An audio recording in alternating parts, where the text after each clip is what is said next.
especial nos visita Daniela Conversano, quien es actual concejal de Juntos por el Cambio y que también es precandidata a consejera escolar por Juntos, la línea que apoya a Facundo Manes. ¿Cómo le va, Daniela? Hola, buenos días a vos y a toda la audiencia. Gracias por la invitación. No, por favor. Bueno, nos gustaría arrancar hablando de lo que fue la presentación de la lista el lunes, la lista 506 puntualmente. ¿Cómo fue el acto? ¿Cómo estuvo? ¿Qué le pareció? La verdad que me pareció muy cálido, me pareció que había mucha alegría y se notaba un trabajo en equipo y en conjunto de todos los que conformamos la lista y todos los militantes que por supuesto acompañan también.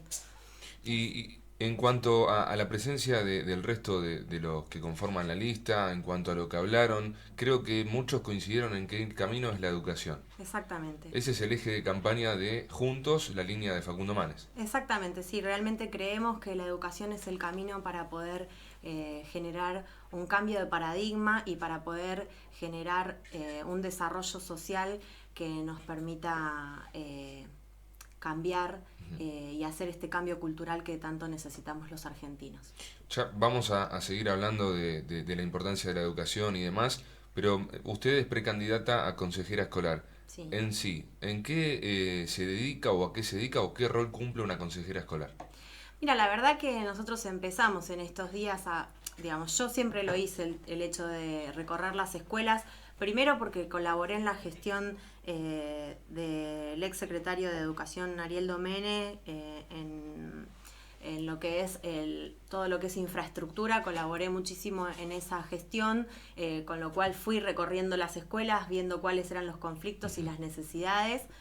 Lo seguí haciendo como concejal y ahora en la campaña también estamos recorriendo y vamos viendo las diferentes problemáticas y necesidades que tienen las escuelas y me parece imperioso sobre todo el problema de comunicación que tienen las escuelas que no tienen, digamos, un diálogo directo, una persona de carne y hueso a quien dirigirse y eso hace muy dificultoso poder transmitir las necesidades que atrás de un escritorio a veces no se palpan con una nota, un mail.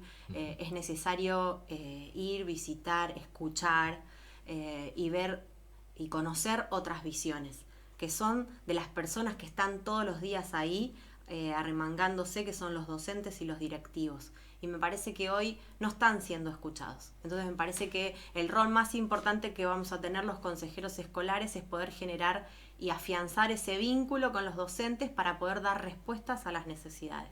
Y más allá de lo que es esta necesidad de comunicación, esta falta de comunicación, ¿cuáles son o qué es lo que más se está demandando en los colegios? Entiendo que estos días son días de frío, hoy bueno, tenemos la suerte de que dentro de todo estamos pisando los 20 grados, pero mucho frío y en las escuelas, entiendo que en Quilmes hay escuelas sin gas. Hay escuelas sin gas y hay escuelas que ni siquiera saben si en algún momento van a recibir solución a esos problemas. Que lo único que recibieron fue una pava eléctrica y un termito así chiquito que no podría de ninguna manera brindarles con la necesidad que lo necesitarían por lo menos en simultáneo para no perder tiempo de clases, para poder brindarle un mate cocido a los chicos. Así que hay algunas escuelas que los directivos decidieron aún sin gas continuar con las clases y tratar de paliar la situación con pavas eléctricas, mate cocido, de la forma que sea, que ya te digo, es muy deficiente las soluciones que recibieron, pero aún así los directivos intentan continuar con el dictado de clases y hay algunas otras escuelas que no comenzaron justamente por esta situación de no tener instalación de gas, también por el frío. Y no es solamente los problemas de gas, de instalación de gas, sino también hay escuelas con problemas de instalación eléctrica, hay escuelas que tienen aulas que están detonadas, techos con filtraciones, un montón de situaciones que cuando vos pedís información te dicen que tienen más, un montón de escuelas en obras, cuando vos pedís los detalles no están, ves y recorres escuelas con el cartel de obra que fueron obras realizadas en la gestión anterior.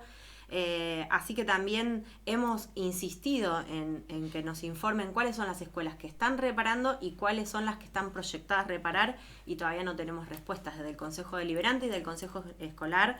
Liliana Arbote, que es una consejera escolar de la Unión Cívica Radical, también ha presentado pedidos de informe y la verdad es que no nos dan respuesta como para saber qué es lo que tienen proyectado, y lo único que conocemos es lo que nos manifiestan los docentes de las dificultades que tienen para poder cumplir con la presencialidad, entre comillas, que no es tal, ya lo sabemos, y poder dictar clases normalmente, que por ahora no se ha conseguido en la provincia de Buenos Aires y en el distrito mucho menos, lamentablemente. Entiendo que el rol como consejera escolar se va a encargar desde la gestión pública, eso está claro, pero desde el ámbito privado.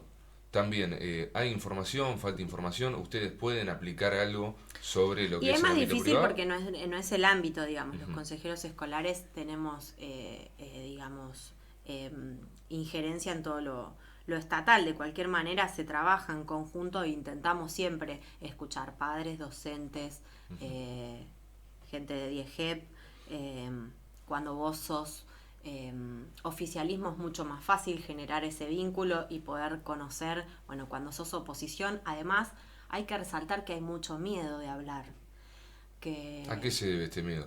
Y que los directivos y los docentes tienen miedo de manifestar o los problemas o sus desacuerdos, porque hay una gran persecución y porque tienen miedo además que si se manifiestan, se muestran en disconformidad, no reciba la escuela lo que tiene que recibir. Hay una plata, por ejemplo, que llegó al consejo escolar para fotocopias para cada uno de los establecimientos educativos, por el tema de que se dejaban los trabajos fotocopiados para los chicos que no, en el momento que no se asistía a la clase, o cuando los chicos están en la burbuja que no tiene presencialidad, entonces se les dejan las fotocopias para que las vayan a retirar a los chicos que no pueden, digamos, conectarse y poder bajar la tarea a ellos.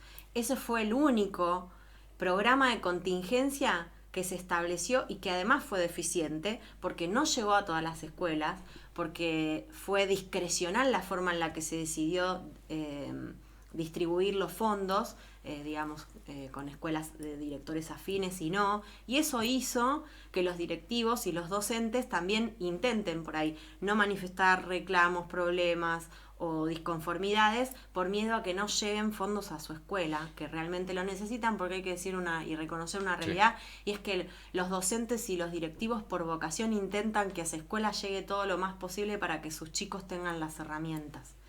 Entonces, bueno, esa problemática la cuentan, que por supuesto hay que ser reservados para proteger el trabajo y todo lo que hacen esos docentes, ¿no? Es durísimo que nos esté hablando de miedo a la hora de que un docente o un directivo tenga que decir lo que le está faltando al colegio o las necesidades que tienen en las instituciones educativas.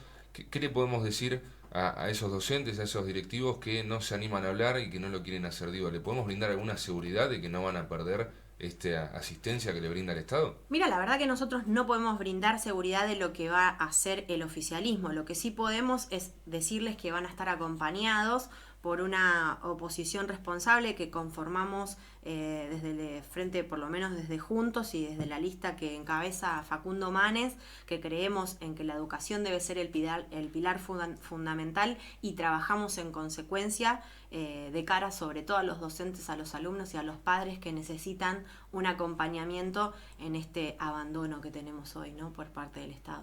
Continuando en la línea de la educación y de lo que se va a poder trabajar siendo una oposición responsable y demás, el último censo del año 2010 brindó información, el INDEC, en cuanto a la educación en Quilmes, y solamente un 32% de la población había terminado el primario, ¿sí? Un 35% creo el secundario, y ni hablar del universitario, que era un 9%. ¿Cómo se puede revertir estos números? Digo, ¿cómo podemos aumentar el porcentaje desde ideas, desde proyectos y demás en Quilmes, en la ciudad? Mira, creo que el mayor problema que tenemos tiene que ver con una situación económica, ¿no? La mayoría de los chicos que abandonan la escuela es porque tienen que salir a trabajar, porque las familias no tienen recursos. Así que me parece que es una solución que hay que dar, y que ya está demostrado que los planes sociales no alcanzan a dar respuesta, porque digamos, hemos visto cómo arman diferentes planes, proyectos para dar respuestas que no alcanzan porque son mínimos los recursos, y entonces una familia no vive con eso, o sea que igual reciben el plan pero igual tienen que salir a trabajar, y entonces dejan igual la escuela, con lo cual eso no es un paliativo. Necesitamos verdaderamente una solución de trabajo, creo que genuino es lo que se necesita por parte de los padres para que los chicos puedan estar en la escuela, que es donde deben estar. Eso por un lado, y después me parece que hay que hacer toda una transformación cultural para que los chicos puedan entender y los padres puedan entender la importancia de educarse, que me parece que poder entender que la educación es un medio de ascendencia social para equilibrar la desigualdad que hoy tenemos, es una transformación y un trabajo cultural que hay que hacer y que va a llevar décadas. No lo vamos a poder hacer de un día para el otro, pero que un día hay que empezar. Y me parece que la cultura del esfuerzo, del trabajo, de premiar al esfuerzo, es lo que va a hacer también que dé ganas de esforzarse, que hoy no sucede, porque total, después te metes con con alguna cosa y acortás el camino y llegas al mismo lugar. Entonces eso también genera desazón y genera pocas ganas de esforzarse. Y a los que se esfuerzan también les saca las ganas. Y a los que tienen otras necesidades, que son muchas más primarias, mucho más. Entonces me parece que es importante que haya un Estado presente que garantice primero trabajo, vivienda, para que esos chicos puedan, una vez que tengan resueltas esas necesidades básicas, poder ocuparse de tener educación. Me parece que eso es lo que falta para poder conseguirlo y hay que trabajar en ese sentido. En la actualidad se siente en la sociedad una indiferencia muy grande en cuanto a la política, más que nada en los jóvenes que mucho no se interesan en temas políticos, en participación ciudadana, pero ¿cuán importante es la presencia de Facundo Manes, un hombre que no viene de una política quizás tradicional, no viene de una militancia desde chico, sino que viene de otro ámbito que es la educación, que es la ciencia? ¿Qué le aporta de distinto a Facundo Manes a la política argentina hoy en día? Mira, la verdad es que yo lo decía el lunes en el lanzamiento, en la presentación de listas, me parece que Facundo vino a devolver la esperanza, no solo dentro del radicalismo, que es el partido al que represento, sino también a todos los argentinos, porque creo que es la muestra y el ejemplo de una palabra que ahora está muy de moda, pero creo que él lo demostró, digamos, con hechos, que tiene que ver con involucrarse, ¿no? Que tiene que ver con que si no estoy de acuerdo, si me parece que algo está mal, la única forma de resolverlo es involucrándonos. Involucrándonos es hacer política. Creo que todos somos seres políticos, independientemente de que estés en la actividad política o no.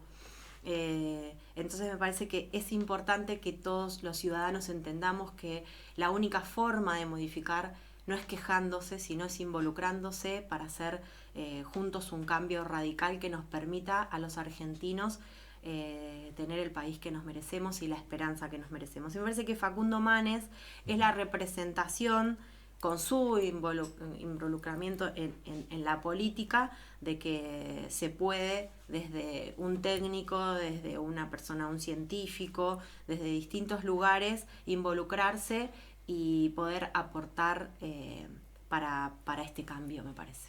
¿Podemos afirmar que Manes le está devolviendo el protagonismo al radicalismo que hace tiempo no está teniendo en la política de nuestro país? Sí, estoy convencida de eso. Creo que la figura de Martín Lustó fue una figura que empezó a forjar ese camino. Atrás de Martín Lustó, Jacobiti y un montón de figuras que acompañan un proceso de cambio muy importante que fue forjando, que creo que la interna del partido fue la que puso de manifiesto esta necesidad de generar un partido con una posición donde haya algunos puntos que representan a un partido centenario como el radicalismo y que frente a una alianza, a un frente electoral, no se cedan ciertas banderas que son importantes. Una de ellas es la educación, pero digamos que no es la única. La educación pública de calidad, por supuesto que es una de las banderas del radicalismo, pero la honestidad, la austeridad, el compromiso, me parece que son banderas que no se pueden bajar, y me parece que figuras como Martín Lustó, como Facundo Manes, como Dania Tabela, Pablo Domenicini han llevado al radicalismo a mostrar que se puede tener un partido que conforme un frente, pero que a la vez no baje las banderas. Daniela, ¿cuáles son sus expectativas para las elecciones que vamos a tener en septiembre? ¿Qué espera de estas elecciones? ¿Cuál cree que puede llegar a ser el resultado y qué puede cambiar de cara a noviembre? Mira, la verdad que el resultado va a depender de lo que cada uno de los ciudadanos elija. Nosotros estamos trabajando en la campaña para poder llevar la propuesta de este frente electoral, de este espacio que está compuesto no solo por el radicalismo, sino por el GEN, por otros espacios también peronistas, y que verdaderamente podemos trabajar en conjunto atrás de la figura de Manes, que me parece que simboliza no solo la representación del radicalismo, sino los otros partidos del frente, que muestra una unidad y un mismo sentido, creyendo en ciertos parámetros y ciertos puntos que son importantes y que creo que es lo que la sociedad necesita. Así que estamos trabajando para llevar esa propuesta, caminando incansablemente. Se hace mucho más difícil en pandemia poder acercarse porque, bueno, lo que uno está acostumbrado en cuanto a cómo hacer campaña, hay que ser un poco más creativo y buscar las redes y otra forma de acercarse y de que se conozcan las propuestas, porque la idea, por supuesto, es siempre tratar de respetar los protocolos, de respetar todas las medidas de seguridad para no complicar la salud pública, que no nos debemos olvidar que tenemos más de 100.000 muertos y que todavía estamos en el medio de una pandemia y que no está solucionado. Por más que nos hagan creer que ya volvimos a la vida real y a la normalidad, todavía hay gente internada, todavía hay gente que fallece por COVID y todavía hay gente que no está vacunada. Así que hay que seguir cuidándose, pero bueno, estamos trabajando igual para hacer conocer nuestras propuestas. Y por hacer conocer, esto es algo que interpelo siempre a los referentes de Facundo Manes, en sus listas y demás, tanto en Quilmes, Berazategui. ¿Qué significa este eslogan que tienen, que es dar el paso? ¿Qué significa para usted, Daniela, dar el paso? Me parece que es parte un poco de lo que te contaba y no quiero ser redundante, pero me parece que dar el paso es dar el paso a un cambio cultural que necesitamos para poder avanzar, para poder tener un proyecto de país con progreso y con esperanza. Eso creo que es dar el paso. Y en cuanto a lo que está sucediendo en los últimos días, ayer hemos tenido nuevas noticias en relación a lo que pasa en Olivos, esto a nivel nacional, en la Quinta de Olivos, las fiestas que se están dando. ¿Qué opinión tiene al respecto de, en principio, lo que fue el cumpleaños de la señora del presidente de la Nación y ahora una fiesta de fin de año el 30 de diciembre en donde había más de 70 invitados del Frente de Todos? ¿Qué opina al respecto? Mira, la verdad es que me parece que siempre hubo acciones de hipocresía en este gobierno, con violencia, además, porque hemos tenido que soportar que nos acusen de anticuarentena, de antivacuna, de un montón de cosas cuando se robaron las vacunas, tuvieron un vacunatorio VIP, acusaron a los chicos de que los que propagaban el virus eran ellos porque hacían fiestas clandestinas, nos privaron de juntarnos con nuestra familia, de abrazar a nuestros seres queridos por meses mientras que ellos lo seguían haciendo. Y una vez que se vieron las pruebas, además primero lo negaron, después se enojaron, ahora están gritando por todos lados. Y me parece que es una muestra más de que creen que ellos están al margen de la ley. Me parece que gobiernan al margen de la ley y cada una de las situaciones que se van conociendo, ya digo, como el vacunatorio VIP y las fiestas clandestinas en Olivos, son una muestra más de que ellos creen que por estar en el poder y por detentar el poder están por fuera de la ley, por encima de la ley. Y eso verdaderamente es muy grave para la institucionalidad argentina y me parece que eso es lo que debe entender la gente, que es lo que está en juego a la hora de votar el 12 de septiembre. Por eso es importante que podamos equilibrar las mayorías, y las mayorías, tanto en el Consejo Escolar, Deliberante, como en el Congreso, se pueden frenar todos estos actos que avasallan las instituciones, teniendo una mayoría, una oposición fuerte y dura que pueda darle un fin o ponerle un freno al kirchnerismo en su estado tan grave de autoritarismo. Y la mayoría me trae a colación hablar del tema de que hoy en el Congreso se está tratando, o se está intentando tratar el tema del juicio político al presidente de la Nación, y justamente la mayoría es lo que está, de alguna forma, impide llevar adelante este juicio político, porque se necesitaría que el Frente de Todos se rompa, por decirlo de alguna manera, y brinde esa mayoría. ¿Usted está de acuerdo con que se lleve adelante un juicio político a Mira, la Alberto verdad Fernández? que es una coyuntura o una decisión muy difícil para los legisladores de tomar. Yo ayer escuchaba un poco las noticias y las críticas de las distintas editoriales que hablaban de las distintas posiciones y de por ahí de una oposición tibia. Yo soy abogada y obviamente que, digamos, la ley es clara, que dice, digamos, si vos incumplís la ley, o sea, cometés un delito en el ejercicio de las funciones, cabe el juicio político, o sea, es la letra fría de la ley, con lo cual creo que en este caso cabería. También es cierto que nosotros tenemos un temor en cuanto a la debilidad de la democracia, que a la hora de tomar la decisión de una decisión así cueste, porque costó muchísimo. Porque Alfonsín decía, bueno, el desafío más grande que tenemos es sostener la democracia. Nosotros tenemos una joven democracia y cada uno de estos hechos, si bien creo que a todos nos indigna y a todos nos llena de desilusión y de desazón tener un presidente que incumple la ley y que además suelto de cuerpo dice, bueno, fue un error, digamos, y minimiza, pero después si alguien va a una marcha que no le es afines, entonces es terrible, sos un golpista. Entonces la vara para medir sus acciones y las de la oposición o de las que piensan diferente es completamente diferente, y el señalamiento del odio, que creo que están proyectando claramente, el odio nace del oficialismo y está demostrado con los gritos y con la forma de expresarse,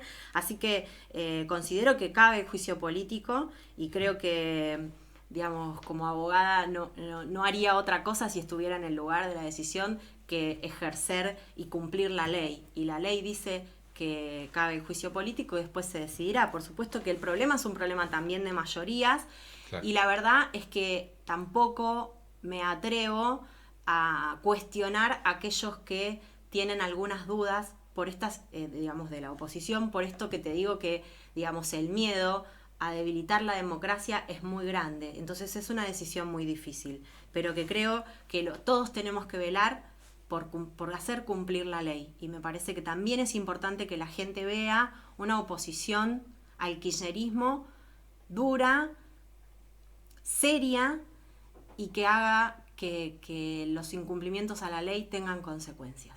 Porque me parece que eso es lo que necesitan los vecinos. Clarísima la respuesta, Daniela. Y saliendo un poco de este tema y metiéndonos un poco también en lo que es la agenda, ¿cómo continúa el trabajo? Que entendemos están haciendo un trabajo de territorio medido y también con los cuidados que venimos hablando. ¿Cómo sigue la agenda de lo que es la lista de Facundo Manes en Quilmes? Mira, venimos trabajando sobre todo en medios y redes sociales justamente para no tener aglomeramientos de gente. Pues estamos trabajando al aire libre en las mesas todos los sábados, entregando folletería, consulta de padrón, charlando con la gente, con los vecinos, recorriendo las ferias del distrito que también son al aire libre para poder tener contacto con el vecino y poder contarles las propuestas, lo que venimos a hacer, y escuchar también cuáles son las necesidades, porque me parece también que en campaña eso es lo importante, poder conocer, porque más allá de que todos militamos hace muchos años y conocemos más o menos las problemáticas van cambiando, y uno tiene que ir siempre escuchando cuáles son las necesidades, que por supuesto lo que más te dicen son los problemas de inseguridad. La inseguridad es lo que más desvela hoy a los vecinos, y la verdad es que no se ha tenido respuesta. Nosotros hemos visto en la rendición de cuentas que se ha bajado muchísima plata, pero eso no se ve reflejado en las soluciones. Con lo cual hay un problema de una deficiencia de gestión bastante importante, no hay falta de recursos, que me parece que es lo más grave. La inseguridad es un problema que aqueja mucho a los vecinos, la falta de empleo, los problemas económicos, las cargas impositivas que tienen los vecinos, bueno, los comerciantes que no se han podido recuperar de la cantidad de días que estuvieron cerrados y las cargas que tienen, y que los subsidios ya sabemos que han sido casi ínfimos en función de los problemas que han tenido que afrontar cada uno de los comerciantes, de los gastronómicos. Así que me parece que digamos, eso es una de las cosas. Y bueno, después obviamente lo que venimos hablando en cuanto a educación, la necesidad de poder resolver la situación de las escuelas, no solo en cuanto a infraestructura, sino también en cuanto a los protocolos, ordenarlos de alguna manera, que ahora nadie se hace cargo, pasan la pelota de uno a otro, provincia saca resoluciones que bueno, que cada directivo resuelva, los directivos no tienen en quién respaldarse para resolver, hay responsabilidades de por medio, hay gremios que dejaron huérfanos a los docentes, que no los defienden, que se pasaron del otro lado del mostrador, y los docentes se encuentran hoy sin nadie que los escuche respecto de las problemáticas que tienen, y me parece que también eso hay que darle primero una escucha y luego soluciones concretas para poder lograr la continuidad pedagógica y que los chicos puedan tener clases todos los días para que puedan tener, digamos, todo el programa completo que requiere, ya que el 2020 fue perdido, que no nos pase lo mismo con el 2021. Daniela, no queremos robarle mucho más tiempo, pero para finalizar, como siempre, dejamos micrófono abierto para dejarle un mensaje a los quilmeños, a los ciudadanos, y para que agregue lo que quiera. Micrófono abierto. Bueno, muchas gracias. No, simplemente agradecer, me parece, a cada uno de los militantes que hoy nos están acompañando en esta campaña y en este recorrido que nos genera el desafío de la creatividad para poder llegar a cada uno de los ciudadanos del distrito. Vamos a seguir trabajando y recorriendo cada uno de los lugares donde podamos estar para escuchar a los vecinos, para dar respuesta y para comprometernos a continuar este camino de, sobre todo me parece, demostrar que hay una oposición que se preocupa, que quiere poner un freno al kirchnerismo autoritario y poder realmente dar el paso hacia un cambio estructural y cultural concreto en nuestro país. Muchísimas gracias, Daniela, por la visita. Bueno, gracias a ustedes, muy amables.